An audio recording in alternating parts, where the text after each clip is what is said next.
I want to begin by saying that while only one award focuses on the industry, I think these awards that highlight the media's work are a testament to the industry PR people in the room. Everybody in the media, I hope, would agree with me that when they come up and are able to produce, when they come to Canada, travel in Canada, and are able to produce a really great story, quite often it's because of the experts here in the room who hook them up with the right itinerary and the right people. So thank you very much to the industry. And I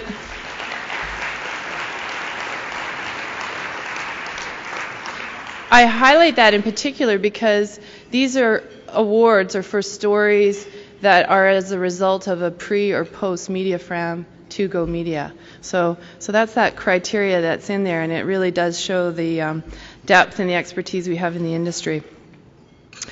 Our first judge, who I am going to introduce, is our judge for Online Media Center Award, Scott Anderson. Let's see if I can tweet and talk at the same time. I promise you that my speech is shorter than my title. It's great to be in Edmonton when it's not snowing, and I've had a wonderful time here, met some great people. The category that I was judging in was a very tough choice. These were three really great websites, and in the end I picked the site I think that is perfectly suited to the needs of media professionals. It's elegant, informative, highly engaging. The staff are welcoming right on the home page and highly engaged in social media, and I now have a bucket list of things to do in Saskatoon before I die. So with no further ado, I'd like to invite Karen Hill from Tourism Saskatchewan to come up and accept the award.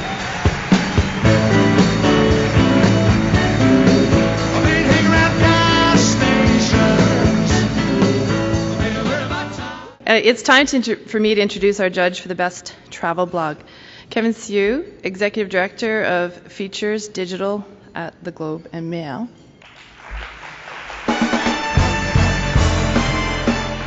Thanks. It was an honor to judge this category. A little bit about the blog that won. You may have enjoyed it this July to read its sort of fun, jaunty take on the cross-Canada tour of the Royals, William and Catherine.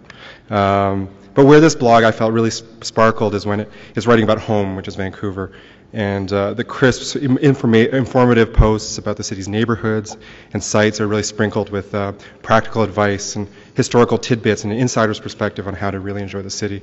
So it's my pleasure to give this award to Julie Ovenel-Carter for Why Go Canada, and actually her blog is going to be changing its name, where she's got a new blog called TheseBoots.travel. So.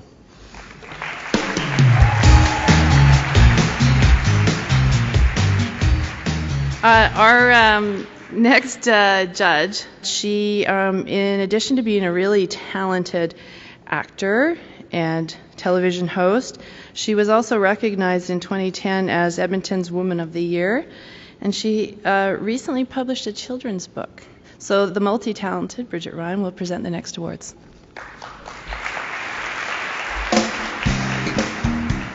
This country is a fairly young country, but we have something that's not many other countries have, which is space, beautiful, amazing vistas, land and sky. And I thought that all three completely captured in their own unique way what we have here, a celebration of history, of land, of culture. And so my hat's off to all three. But I am proud to announce this year's winner for the Canada Travel Story for Foreign Submissions -print.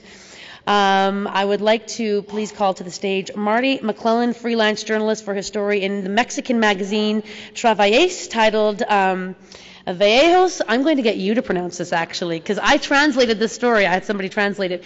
He could not be here today, but to accept on his behalf is Althea Garcia, who represents CTC in Mexico. Let's give her a nice round of applause.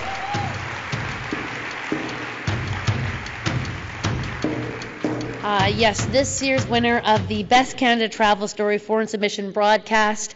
You'll be grinning ear to ear if you watch the whole thing. Travel Salad, Travel of Japan, Asahi Broadcasting. The producers, Tomoko Kiriyama, can't be here, so accepting on his behalf is from Prince Edward Island's Robert Ferguson.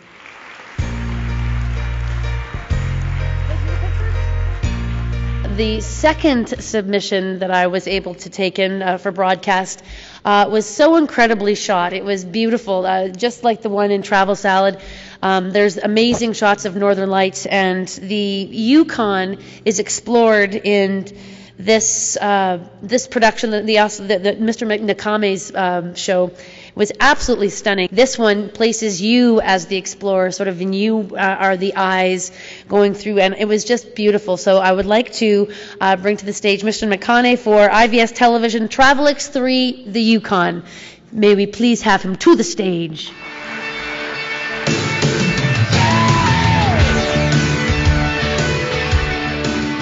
Our final award is for Top Canadian Travel Story Award. And I have the opportunity to introduce Kamal Al-Soleli. He is the assistant professor and undergraduate program director at the School of Journalism at Ryerson University.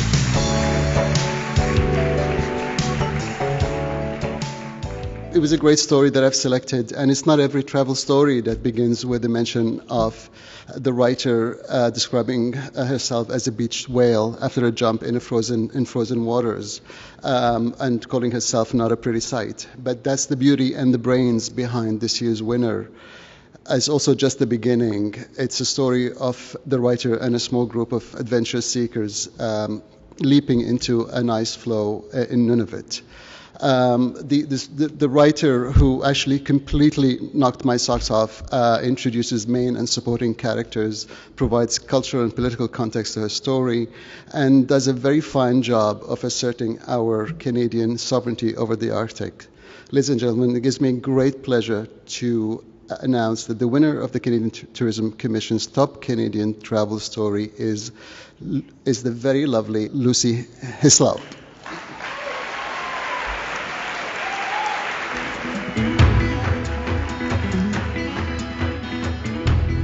I really want to thank the judges, and we're going to give them a small gift, and I'm just going to show it to you. I want to thank Karen Keller from Travel Alberta. She sourced Aboriginal art from a local artist who I didn't know before, Kathy Shirt.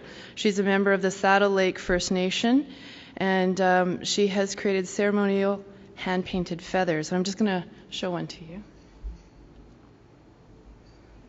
I don't know if you can see them, but maybe come by and have a look at the judges' table. And thank you, Scott, for letting me open your present so I could show this off. It was just so beautiful.